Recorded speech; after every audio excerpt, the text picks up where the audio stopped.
Good morning, beloved. Good morning, good afternoon, good evening, whenever it is that you are watching the broadcast. Hello, hello, hello, hello. It is wonderful connecting with you, saying hi, hello, how do you do? What is happening? What's going on with you? Blessings, blessings, blessings, and more blessings I speak into you.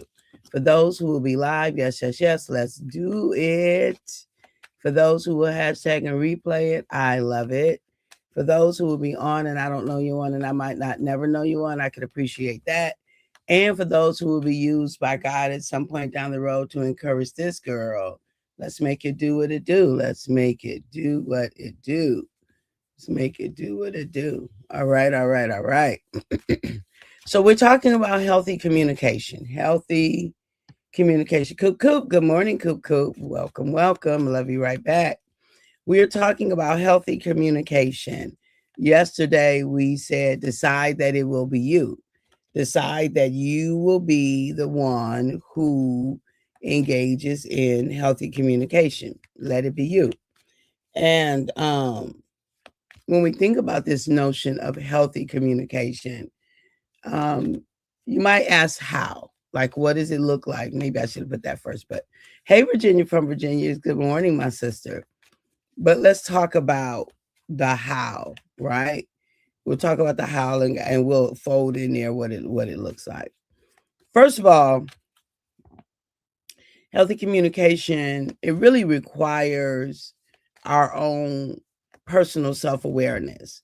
If we don't know, like if we don't have like front of mind what we value, what matters to us, what's important to us, then we can easily find ourselves in situations where our communication can be challenged for several reasons.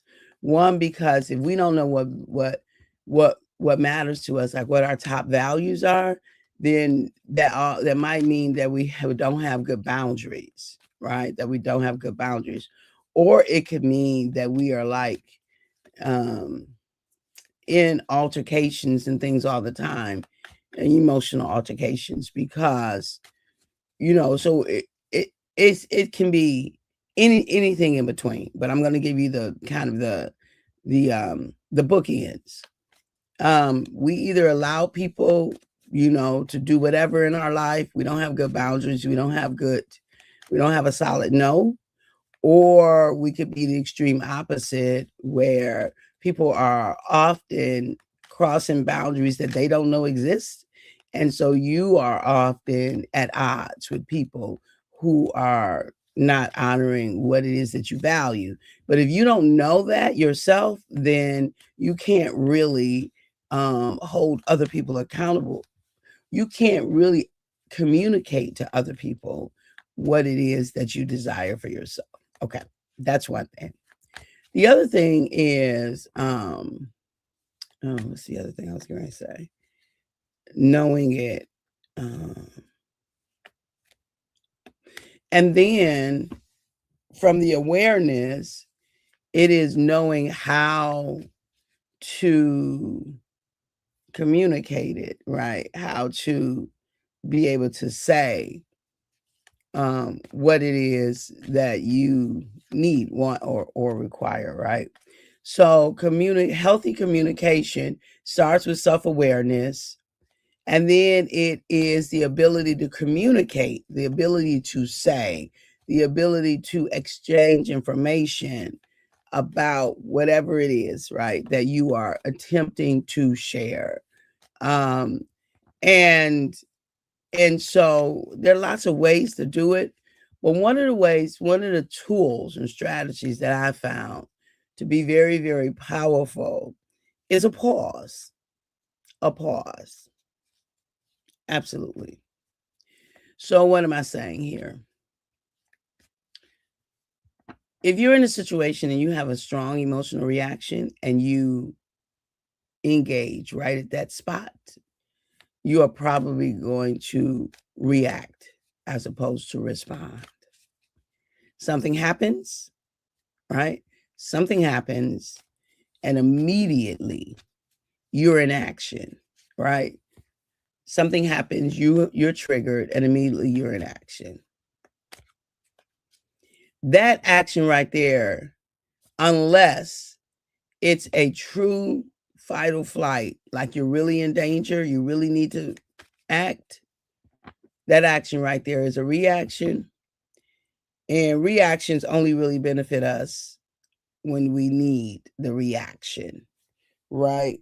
When we need, something's happening, we need to move, there's some danger coming and we need to, right?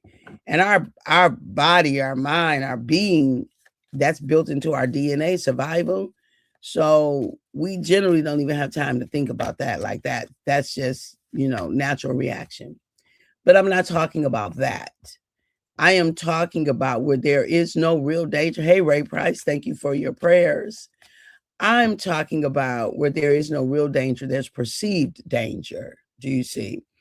And what I mean is not real. I mean that another person could be in the exact same situation and they don't perceive it as dangerous because they have a different history, a different background, a different experience. So they don't perceive it as dangerous, right? So when you think about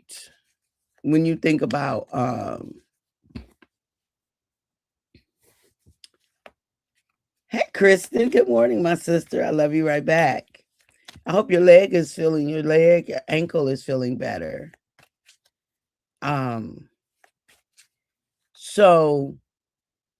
So if you react right at the trigger, right close to the trigger, if you're in action right close to the trigger, that's a reaction. You have not had time to think, which means that your prefrontal cortex, your thinking brain, has been offline, and you simply acted from amygdala, which can be very problematic when we're talking about healthy communication and relationships. Okay. Now, if you pause, beloved, and you can use many things for a pause, but if you pause, if you stop and you pause, you extend the time from which the trigger happened to which you are in action, you provide yourself so many more options. You provide so many more options. You do. And if you do that, beloved, then the chances of your communication health is increased. So the first step to healthy communication in the how is self-awareness. Know who you are. Know what you value. Know what your triggers are. Good morning, cousin. All is well. I pray the same thing for you. Know what your triggers are, right? Know what you like and don't like. And then the second one is to be able to pause when something emotional happens within you, to simply be able to stop and to pause. Why is that important that you're able to pause? Because it's important because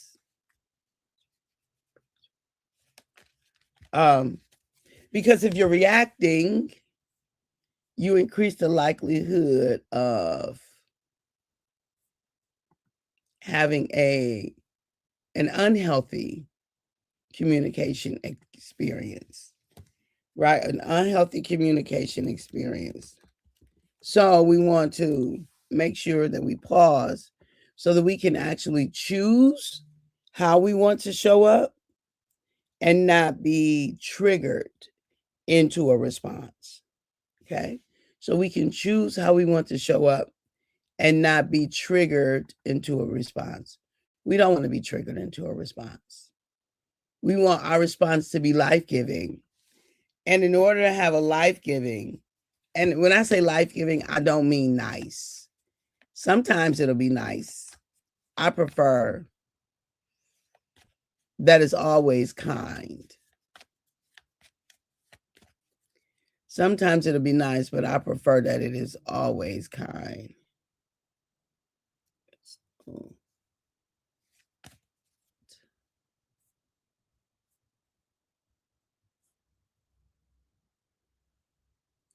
Okay. So we get to decide what that looks like for us. We get to, hey, Davira L. Robinson, good morning. Hey, sis, I ain't seen you in forever on the platform. It's good to see you. Welcome, welcome, welcome. What's I getting ready to say? So number one, self-aware.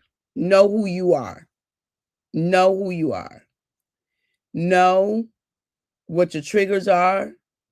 Love you right back. Know what your triggers are. Know what your preferences are. Know what your values are. Know what's important to you. Number one, that's how we healthily communicate, in a healthy manner. That's how we communicate in a healthy manner, self-aware. Because we cannot inform someone of a preference if we don't even know it's a preference. We can't inform someone that they have violated, that they are pressing on our boundary, right? If we haven't established it as a boundary. So we've got to be really clear with ourselves, number one. Then that clarity with ourselves, we're better able to communicate that with someone else. The second point, and these are not necessarily in order, but they're the points that come up as I'm talking. The second point, the how to healthy communication, is to increase your pause. All of us, anybody in the room ever been in a situation where somebody says something that you ready to pop off or have popped off, and you reflect, in reflection later, you're like, I shouldn't have said that. I wish I had said this. Ooh, I like to take that back. That's because you didn't give yourself enough time to really process, enough time to process. Now, let me give you something powerful. I'm going to do it like I do in therapy. Okay, right here. If this is your trigger,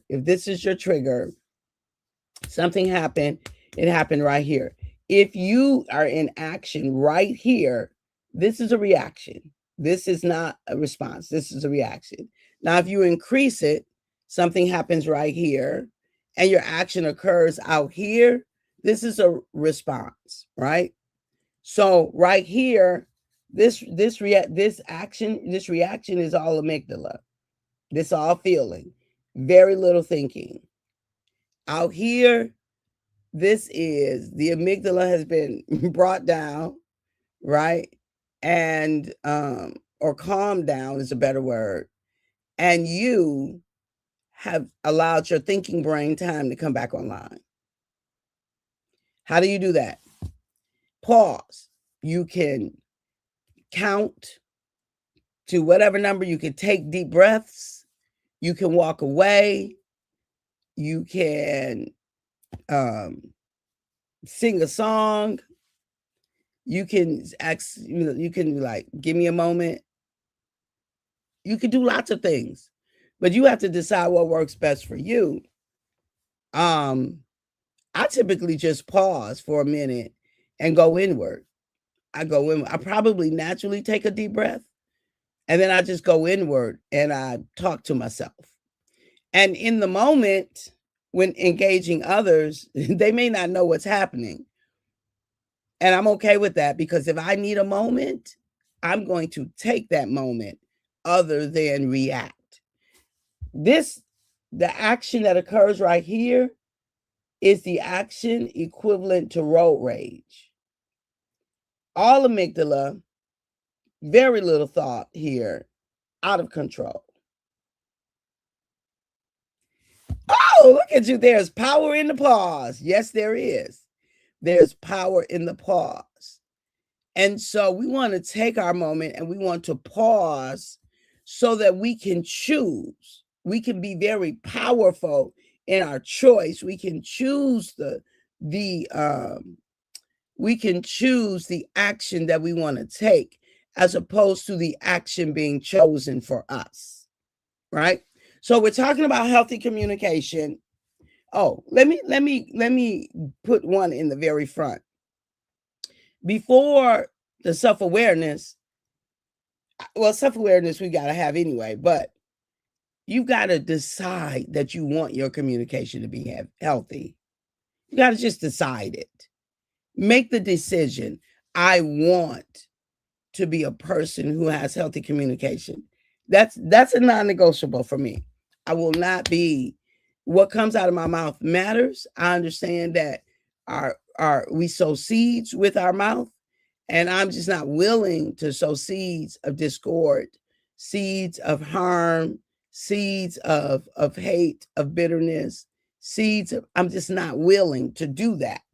So I do the work, beloved, every day, right? I'm consistent in the work that helps me to be stable in myself, meaning that I am not going to, when I say in myself, I'm not taking anything from God. I'm not talking about that. I'm talking about the human practice of living in our daily experience. So there are some things that we have to do in the earth in order to not be consumed by the earth's ways of being, right? And so we've got to practice. And so what I do I practice calming techniques, prayer and meditation. I practice all the things, right? The breath work, the self-awareness, the asking myself questions. There are a million tools and strategies to practice, but I practice living a calm life so that when I find myself in a chaotic situation, I can bring my natural calm with me to that situation. So I bring my way of being there. Anyway, beloved, there's somehow, it's not, there are all kinds of ways of practicing healthy communication. I just provided you with about 4 tools. And we are nearing the end of the hour. So I love you. I appreciate you. I value you. Thank you for being on this morning. It is a delight to be with you. And at the moment that God gave us our breath, me and you, we forfeited, we relinquished, you and I, we gave up the right to not be amazing. Have a fantastic day. And I will see you tomorrow. Bye-bye now.